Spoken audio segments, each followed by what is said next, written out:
ஐயாவிடம் கடந்த 5/2/2026 அன்று முறையாக சட்டப்படியாக நேராக சென்று தேர்தல் ஆணையத்தினுடைய ஒரு நீதிமன்றத்தில் டெல்லியிலே தேர்தல் ஆணையம் டிஸ்பியூட் உள்ள ரைவல் கிளைம் உள்ளதால் அதை தீர்மானித்து அன்புமணி தரப்பு மாம்பழ சின்னத்தை உபயோகிக்காமல் முடக்கி வைக்க வேண்டும் என்று ஐயா மனு கொடுத்து அந்த மனு விசாரணையில் உள்ளது. அதற்காக தேர்தல் ஆணையரை சந்தித்து அவரிடத்திலே நாங்கள் மீண்டும் ஒரு நினைவூட்டல் மனுவை கொடுத்திருக்கிறோம். அந்த மனு உங்களுக்கு நகல் கொடுக்கப்படும். அதிலே என்னென்ன தில்லுமுள்ளு செய்தார்கள், என்னென்ன சட்ட பிரச்சனைகளை உள்ளடக்கி அவர்களிடத்திலே எந்தவித நியாயமும் இல்லை என்பதை சொல்லி தேர்தல் ஆணையர் உடனடியாக தேர்தலுக்கு முன்பாக மாம்பழ சின்னத்தை முடக்க வேண்டும், முடக்கி கட்சியை எங்களிடத்திலே நடத்துவதற்கு வழிவகை செய்ய வேண்டும். வேண்டுமானால் அன்புமணி தனியாக நிற்கலாம்.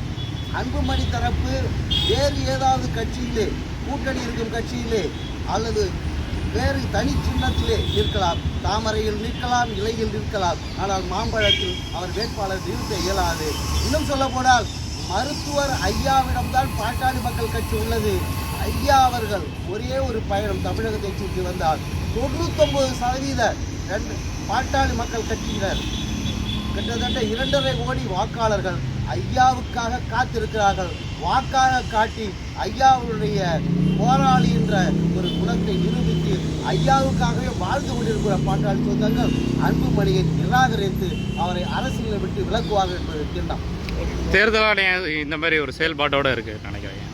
தேர்தல் ஆணையம் எப்பொழுதுமே கடந்த காலங்களிலிருந்து உச்சநீதிமன்றம் சொல்வதைப் போல ஆளுங்கட்சி யார் நடுவண் அரசில் இருக்கிறார்களோ அவர்களுடைய கைப்பாவையாகத்தான் இருக்கிறது. ஆனால் சில விதிவிலக்குகள் இருக்கின்றன. தேர்தல் ஆணையம் இப்படி செய்வதை தேர்தல் ஆணையத்தின் மீது நடவடிக்கை அக்கௌண்டபிலிட்டி என்று சொல்வார்கள். தேர்தல் ஆணையம் ஒரு உயர்நீதிமன்ற உச்சநீதிமன்ற நீதிபதி போல ஆர்டிகல் 324 படி ஒரு தனித்தன்மை வாய்ந்தது. அப்படிப்பட்ட தேர்தல் ஆணையம் நடுநிலைமையாக நடக்கவில்லை.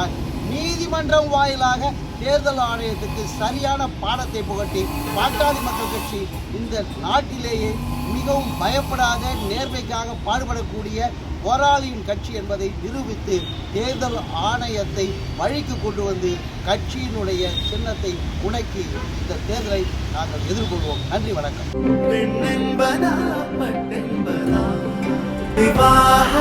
மணப்பெண்ணின் பிரத்யேகமான திருமணம் விவாஹா தி சென்னை சில்க்ஸ்.